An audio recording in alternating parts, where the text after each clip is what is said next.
God, my. Welcome to the new rules of data. Please note that this session will include a Q&A powered by Slido. To ask questions at any point during the presentation, log on to your Advertising Week app and select Microsoft Stage. Thank you, and please welcome the panelists to the stage. Good morning, New York. How's everybody? You are attending the new rules of data, and I'm excited to moderate the panel. My name's Dana Hayes. I'm the CEO of ShareThis. You may know ShareThis. We work with 3 million publishers around the globe, and we take that, we see what consumers are sharing, things that they're passionate about, things that they're interested in, and we take that insight and turn it into valuable signals to advertisers and partners. So let me introduce the panel. Let me first introduce Tracy. Tracy is EVP of Data, Technology, and Intelligence for Moxie MRY, a division of Publicis. An Atlanta-based marketing agency, Tracy serves as Executive Vice President of Intelligence, a new practice that reaches beyond the traditional arenas of data and analytics to understand deep connections between human behavior and brand performance. Riveting. I'm a marketer. I mean, come on. Prior to Moxie, Tracy worked at 22 Squared, UPS, and other Fortune 1000 brands. So welcome, Tracy. Glenn, we have Glenn, who is the Chief Product Officer of Captify. It's a very international panel. Tracy is the US. Glenn is based in the UK. And with 20 years of experience in digital media, developing leading products and solutions, leading engineering teams, Glenn has been with Captify 3.5 years. Captify, you may know, is a global leader in search intelligence. And Captify's unique semantic technology analyzes billions of monthly searches to power insights and media across channels. So welcome, Glenn. To my right, we have Thomas. Thomas is a serial entrepreneur, a Frenchman, yes, to drive this international view, with a consistent track record of successful enterprises across a number of different verticals.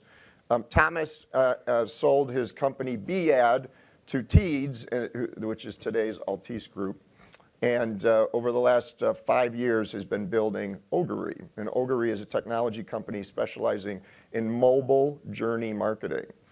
Is in full compliance with GDPR. We're going to get to that. And basically, Ogilvy generates first-party data and maps to the entire mobile user journey across apps and websites. So welcome, Thomas. Thank you. And lastly, we have Claudio from Mexico. And Claudio is he's founder of the agency Lexia. And Lexia is about insights and solutions. And Claudio specializes in public opinion and market research with Lexia. So a great panel here at the new rules of data. So look, 2018 will be remembered as the year of data privacy and protection. Following GDPR in May 25th, the California Consumer Privacy Act passed in June and will be implemented January 1 of 2020. Outside the US, there are Colombia, Argentina, Brazil, Japan have all started passing new data laws. And so today's panel is going to be 3 parts. We're going to talk a little bit about regulation and the impact across the businesses on the panel. We're going to talk a little bit about the marketplace. How is the marketplace evolving with this regulation? And then lastly, we're going to get to future trends. As Bailey voiced over, Slido is the platform. If you have a question, log on to Slido, and we'll leave a few minutes at the end for questions. So with that, why don't we start with you, Thomas? So how is GDPR sort of impacting Ogilvy, and give us your view? Well, that's a good question, because for us, it impacted almost nothing on our business, because I feel like we were one of the few companies to be quite happy about GDPR coming in, because when we created this company 4 years ago at Ogilvy, we started with a user consent, because we felt like the internet and the way we work is that we would give back power to the user. And then we started that company with the user consent from day one. So when GDPR came into place, we were like, all right, good, bring it in. And in the end, that made the entire industry switch to like being more focused on users and then asking their permission before gathering any type of data. So for us, it changed close to nothing. Okay. How about Captify? Well, we got on the front foot a little bit because we are obviously close with a lot of publishers. So we built a CMP from the IAB standard. We saw a lot of nervousness amongst publishers. There was a lot of confusion. It wasn't really straightforward how to interpret the legal wording of the GDPR. So a lot of our publishers asked us for help, and we managed to help a lot of them. Initially, we saw some fear. We saw some people holding back. But it actually came back quite well for us. We were able to help publishers. Advertisers knew we had strong advertiser-publisher relationships, good consented data. We get great opt-in rates. So I think there's a lot of frustration with the interpretation. It's a multi-country initiative, and each country interprets it slightly differently. Lawyers had different interpretations. And I think one of the big themes was, what is the interpretation of the law? And getting straight answers was very difficult. So we had to help a lot of people there, and we spent a lot of time doing that. So I think it put us in a good spot for that. Over time, does that unevenness across countries change, or do you think it will always be difficult? Well, I think it's sort of on hold a little bit until the privacy directive comes in. People, for GDPR, it's a bigger fish to fry, like healthcare, privacy, and sort of real critical personal data. The advertising industry, it's a very broad directive. It covers so much that advertising is really sort of a little bit further down on the concerns of the major country DPAs. Mm-hmm. So I think a lot of people are waiting for e-privacy, and I think when e-privacy comes in, it will clarify it for our industry. And until then, we're just trying to make sure that we get good consent and we follow the general guideline.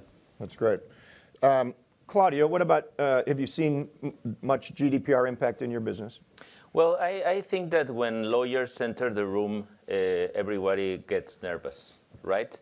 So it's the same thing in Mexico. I think this is much more an opportunity. The new regulation is an opportunity because I think that we don't have like stories or isolated cases of misuse of data.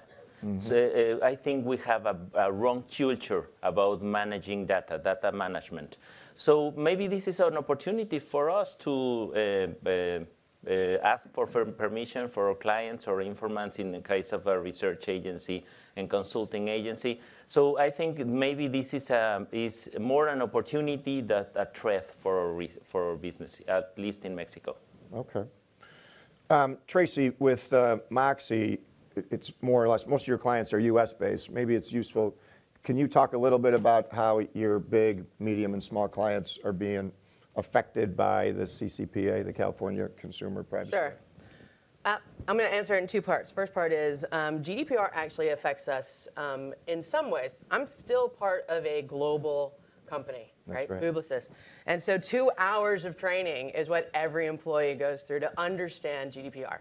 So even though we're US, we still have to understand the global marketplace. And so that is part of helping everyone in the agency wrap their head around where we're going, which then helps them understand the context of what's happening with California. And that is a big impact as far as it's the beginning of what we're going to see happening here in the US. Clients are asking us not only about GDPR now, they're asking about what's happening with California. How are we all being prepared for that? Mm-hmm. So I think it is changing us as an industry, and the regulation is only going to start evolving. And I'm actually very lucky to be part of the DMA Data Integrity Council, which launched, if anybody saw it yesterday, we launched the Data Transparency Nutrition Label, which we're hoping the entire industry gets involved.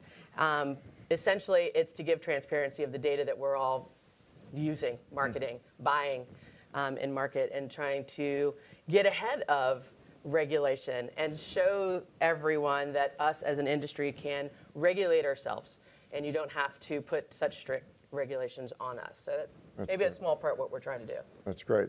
I'll just make this a jump ball. Any one of the four of you, if you've seen changes in revenue or partners or clients on the agency side that have left because of regulation? Well, we've seen some rotation, right? We've seen some big publisher partners come to us for help on managing consent and join us. We've seen some that haven't been able to manage the changes and have rolled off a little bit. On the whole, we've seen that if you're on the front foot, you can make this really work for you. So we have seen change on the data side. On the revenue side, the month of GDPR was our best, was one of our best months. So it was good. But we did see at the beginning of the month a little bit of a holdback as people wanted to see what was happening. Yeah. But by the end of the month, it had all cleared out. So it didn't really have a strong impact. I think there was a lot more fear than there was reality in this. Right, I agree with you. Anyone else?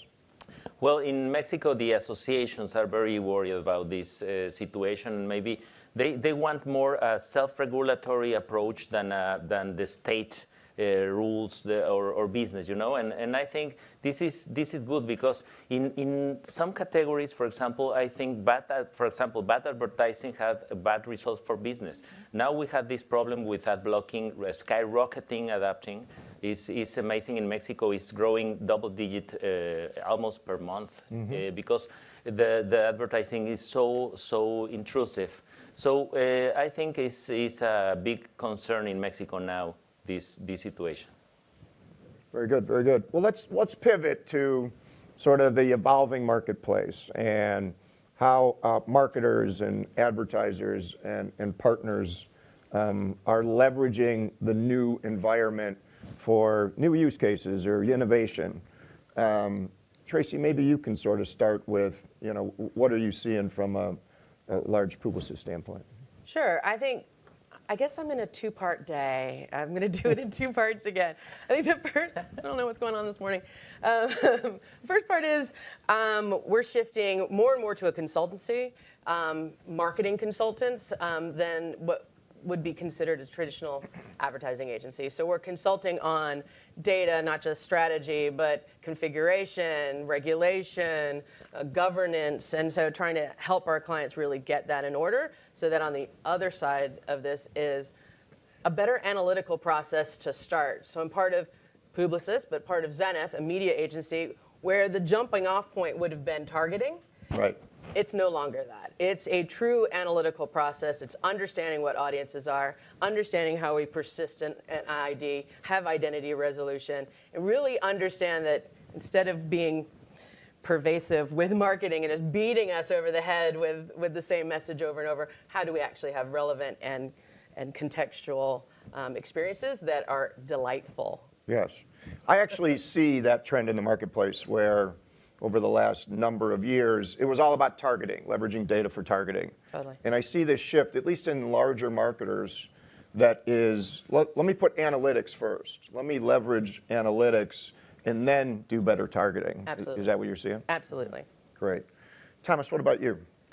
Well, I feel like the problem in the market, like you said, is like targeting for the sake of targeting is good, but if you don't have the insights to start with, then you cannot do really much. And the problem in the market is that insights are one part of the business with analytics, then engagement is a different one, and everything is siloed. So the marketers, they did have a problem around the consistency, because if you wanted to bring in analytics with engagement, it was two different platforms, and most of the time they didn't talk to each other. So we feel like the solution of the market is to be able to leverage data, insights, and engagement in one place, and therefore being better when it comes to your mobile strategies.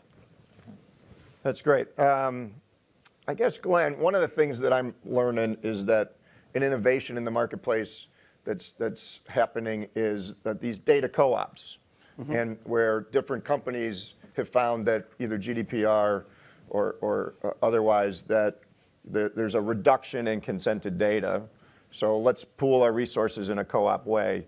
Do you see that as being a solution, or what do you think about that from a Captify standpoint?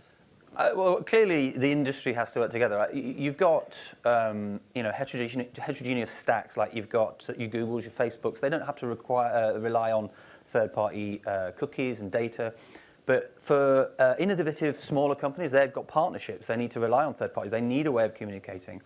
I think if you take a step back, one of the problems is publishers have backed themselves into a bit of a corner in a way by not educating consumers on the value of their products. And so people are used to free products now and don't perceive the value they're getting for that advertising. And I don't think you can expect individual publishers or individual companies to solve that on their own. It's an industry-wide problem that's got to be solved. So I do think that we've got to come together as an industry. I think the IAB did a good job to address GDPR with their consent mechanism. It allows a fairly simple communication of who has consent from who throughout different tech stacks. And we need more solutions like that. We need solutions that allow people to see the value of the information they're seeing at publishers. And we've gone way far from that. People used to pay for their content, and it's only very recently they've got it for free, and now it's a given. And so there's no value on that advertising. If we can bring that value back, then people, I think, would be much more okay with opting in, sharing certain data. I'm all for great transparency, controls, but it requires that balance and that value exchange, which we've lost. That's interesting. Do you think, from a consumer perspective, that new models are created where companies will pay consumers for consent? Well, yeah, I think they have to in a way. I mean, my belief is that if you start having that proper value exchange, most people will come to the realization that advertising's in their interest, and as long as they have control and transparency over it, they'll be happier. But I talk to family members and such like, and they're almost, taken aback when I suggest that we as an industry are paying for their content, and they're like, oh yeah, pull the other one, it's in your profits. But it's not. That content has always cost money, so I do think there has to be evolution in that way. That's good. Thomas, what do you see? What else do you see? Other key trends around data, either in the U.S. or globally? I think it's a matter of education because, well, like you said, consumers, they are used to have everything for free. But if you tell them, look, you have two ways. It's either you share anonymous data so that as a publisher we can still live and then address you with targeted advertising, or you can pay. There's no problem. You can pay, and you can pay, I don't know, $1 a month, and that's it. And I think that if you are transparent with the users like that, you would be surprised of the people that would be willing to share at that point instead of paying, and the ones that are completely against, well, they can pay or they can say no, and therefore they have kind of bad advertising. But it's a matter of educating, and for me, everything starts with the user, and then you need to think of a user as someone smart. I know that, I think it's Ogilvy that said that the customer is not stupid, it's your wife. So basically, take it as your wife. Like, would you try to sneak out and then steal data and then therefore make a lot of money around that? I think you need to be transparent, and that GDPR thing is helping everyone to see clearly that, oh yeah, there is a consumer at the end of the funnel. So. Interesting. Treat them well. Dana, and maybe as a research agency, we used to pay for data. And many years ago, maybe we had the problem was not having enough data. But now we are in a mare magnum of data. And yesterday, maybe we thought that information was power. Now interpretation is power. Data is garbage if it's not ordered, curated, added or accumulated and interpreted. So I think it's a different way of understanding data. And consented. Exactly. And consented. Yes. I think that starts with that. Yeah, it does. So from an agency perspective, either for Lexia or Moxie, it seems like there's the haves and the have-nots in terms of marketers, that the big marketers put a lot more resources around innovation and regulation than the mid-sized marketers. Talk a little bit about the differences between the large, medium, and small. I'd agree that big marketers, I mean, we work with several of them, have been on this journey for a little bit longer than maybe everybody else has. So they have lots of infrastructure. They've already done identity resolution. They're using every piece of technology you could possibly imagine to get it done. But I do think it's becoming more accessible. I think we're seeing a shift that smaller marketers are getting into the space. They're getting tech stacks of their own. They're moving there. They are lagging. But I do think we haven't seen the precipice yet. I think there's going to be a new resurgence around use of data and technology to get to these better experiences. Yes, I agree with We that. agree. Yeah. Oh, that's good. That's good. Good. It's early. Just agree until you're competing Right, against right. each other for that client Can that have needs your Mexico. insights. Any thoughts, Glenn or Thomas, around large marketers versus mid-sized or small marketers in this sort of new environment? For me, it's I think even the big and the small marketers, like the huge problem they have when it comes to mobile is that they see their ecosystem. So take a big brand like, I don't know, Dior. They know exactly what the users are doing on their websites, on their app, and everything that happens outside of that, they're blind. And therefore, if you know like a small part of your user's journey, then you cannot really activate properly on that. And for me, that's a huge problem. It's that, yes, you see a lot of things, but on a small part of the entire mobile journey. And then bringing that gap is one of the solutions, I think. Okay. I would say there's more of a difference between quality marketers and lower quality marketers. If you are trying to enrich good quality data with consent, with an improved experience, then you're adding value. If you don't have the technology or the processes in place, then you're not adding value, and you're going to struggle in a highly consented and a highly sort of binded environment. So I don't think necessarily the small or large. This has got to be sold at an industry level, I think, and that should open up for all players of any size. You know, on May 25th, Google and Facebook were fined in upwards of $9 billion. So let's put those two aside. Who else in the marketplace? Who are the winners and who are the losers as you think of the marketplace today after 100 days? Well, I think the losers are companies who don't conceptualize in the right way the consumer. The consumer as only like a place for extract data instead of your target to serve, And maybe this can change because or mobile phones are not more mobile phones. These are data collection devices, right? It's like, for example, I bring this 23andMe saliva collection kit. I don't know if anyone want to try this? No? Raise your hand. Okay, this is for you. Really. And this is, for example, when you fill this, you have 3 legal processes during the registration. And nobody read it, right?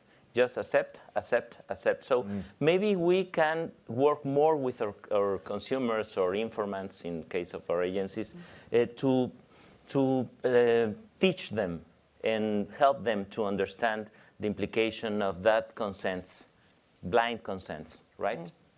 I think that's the winners will be the companies who really take the responsibility to do that. And the losers will be the companies that don't. Right. It seems that in the marketplace today, I've seen the market leaders tightening the screws, becoming more serious than maybe the first 30 days. And I think, there's a draft from other companies, midsize and small, that will just follow the lead of those market leaders. But it seems to me that at least today, it's more on the partner or data company side, not the marketer side, which is surprising to me. The marketer should have the leverage here. So why are marketers not leading the charge on? Well, I think the emphasis of GDPR has been put on the publishers, right? They're the ones that are capturing data. They're the ones that are legally bound of how they share it. The technology stack in between. There's a lot of layers of legal burden before it gets to the actual marketer. So I think they can to some extent rely on those downstream technology stacks and publishers to make sure that the compliance has been gained and things have been done properly, and work with those that they trust, have a trust relationship with. So I think, going back to the losers, there's going to be people that haven't got that trust with marketers. Onto your point about people opting in, if you go into a CMP and look at the vendor list, it's quite large, and who's going to go through and read all of those? Right. Nobody's going to go through and read all of their privacy policies. We've had, one or two people that say, hey, I want my data. And they've had to send individual emails to every single person on that vendor list. That's not scalable. Normal consumers aren't going to do that. So again, we need to come back with a framework which works for everybody, and it allows a set of standardized rules. And I think the way it's implemented today, while true to the word of the law, is perhaps not scalable for the consumer experience. Okay, that's great.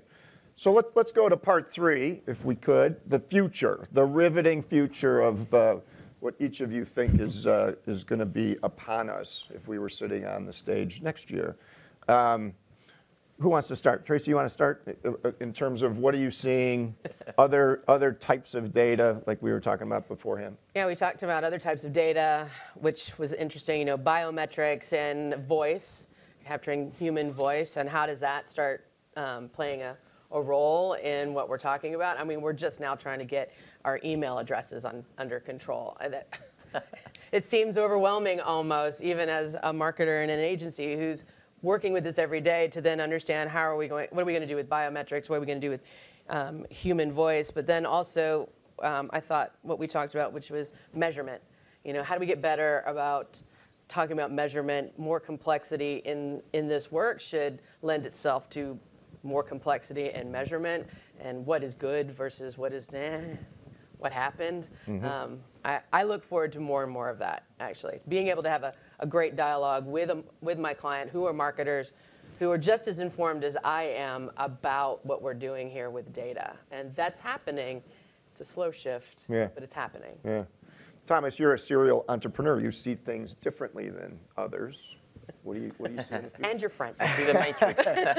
Because maybe it's because I'm French, I don't know. Moving forward, I think the user will be more at the center, and then most of the users out there, they have no clue what people are doing with their data, even with the big guys, because everyone is hiding, like you said, in their T's and C's. So I think it will be the power will be a little bit back to the user, and then maybe at some point you can imagine a world where, as a user, I can monetize my data, and I can make money on the data because I choose to share it with some partners, and then I see the value.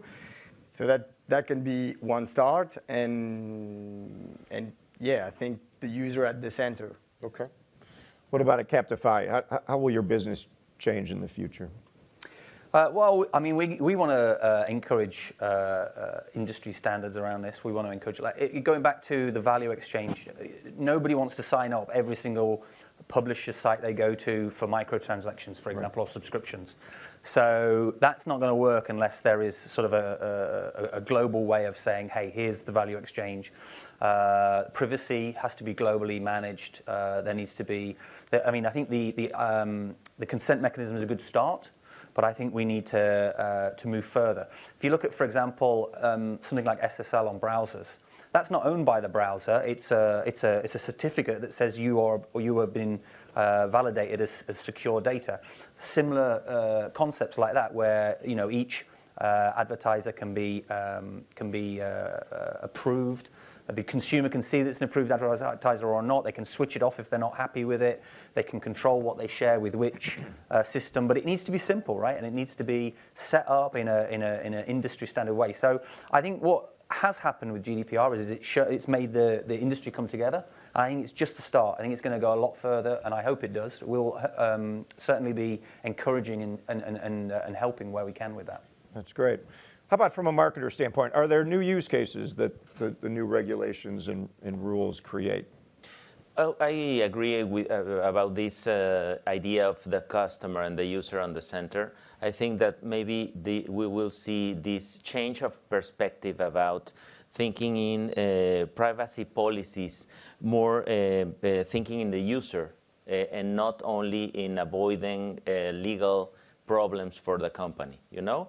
And maybe it's go simpler, go like more user-friendly. You know, we can't read 30 pages of legal lingo, no, to just approve it.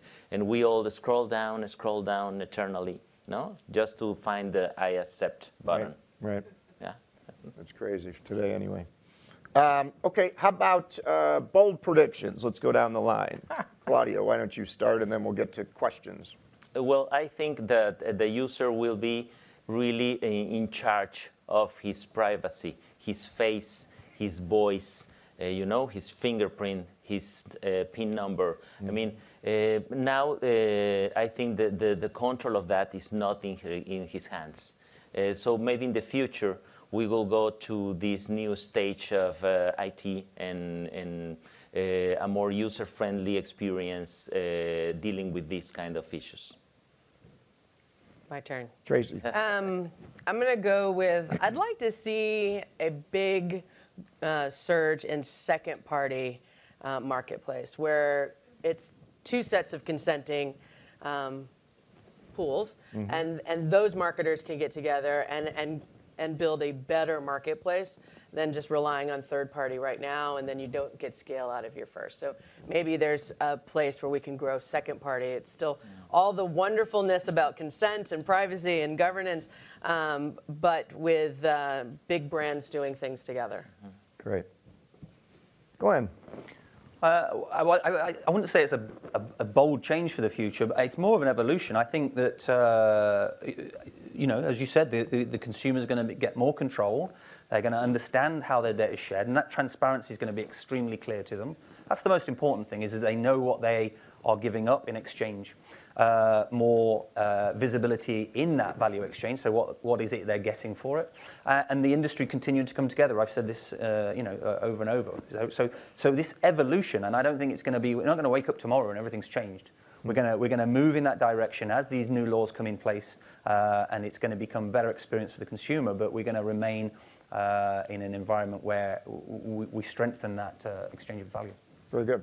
Thomas. And maybe it's the death of second-party or third-party data. Sorry to say that, but if the market moves toward, I knew you'd do that to me, France. if the market moves toward more transparency, then first-party data will win, and that's it. There will be only first-party data, otherwise I cannot trust it. Or Maybe. then moving again forward, maybe 15 years down the line, people will be too scared and they will drop off their phone and go back to like properly real life, and then instead of connecting to people like that, they will be like, "Hi, I'm Thomas. Nice to meet you." All right. Well, that's it. That's bold. For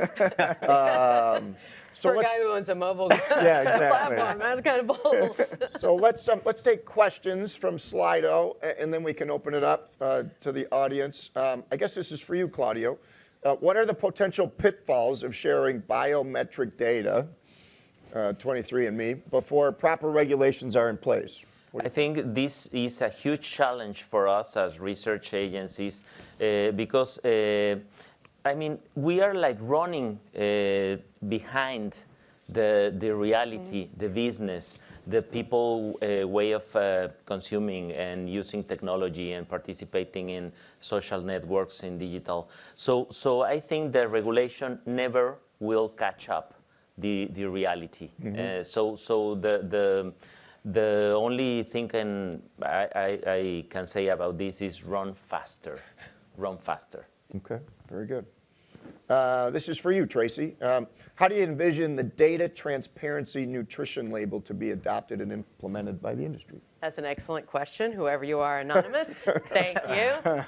So we did launch it yesterday. Please go to datalabel.org. That is datalabel.org, and participate. Basically, we want those of you who buy data to check out the label, and give us feedback. Tell us what we are missing in the label, what more you would want to know. You can actually work with 30, in about a month, you'll be able to work with 30 audiences that we're putting inside of MediaMath as our partner, who's our testing partner. You'll be able to go into the MediaMath platform, see the 30 audiences, understand and compare through the nutrition label. And from there, we're hoping that everybody just gets really excited about the fact that this transparency kind of is a level playing field around comparing data sets. It isn't about saying it's good or bad. It isn't about saying one set is better than another. It's about having baseline conversations that everybody's on the same language, because even the 20 of us that got together to do this, day one, we couldn't agree on language. And I can't imagine that it's really any different with all of us. So we're trying to set a language, a common language for all of us to just get better in this together. So the hope is that we as an industry adopt this together through the proof of concept that we've launched. That was datalabel.org. That's great. Yes. Let's see. This is for anybody. How is first-party data from a publisher viewed by marketers and agencies right now? How is first-party data from publishers? Well, I mean, How is it being? I love my first-party data. Well, so why don't we start with the definition? How do you tell clients, like, how do you define first-party data? Well, the data that they own, that they're collecting, governing, and owning, that we can then use to put into platforms, a DMP, CDPs, et But cetera. don't you find, so while first-party data really important and valuable and owned, doesn't really scale. Doesn't scale, right. And so there's the balance that we're trying to work, at least with our clients, on how, what is the cost of scale versus the value of their first party, and how do we strike a balance between the two? And that's probably 90% of the conversations I have every day around this. The other point is, if you don't have a large first-party data accessibility, where are you getting this consent? How are you going to manage that? So it's essential that you have that to gain a user's consent for your advertising. For the first-party data, the scale might be an issue if you're like one publisher. Like Right.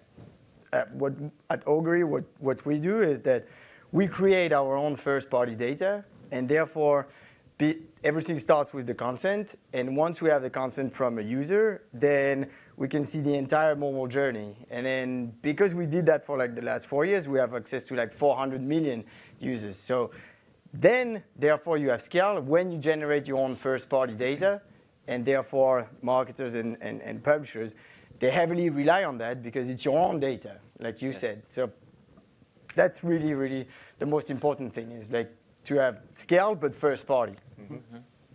Yeah, similar like having your own database, your CRM, right? Right.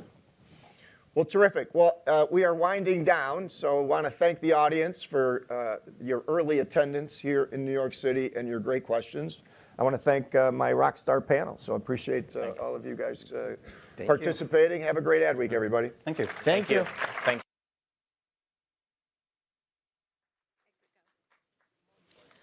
Please exit towards the stage to the left.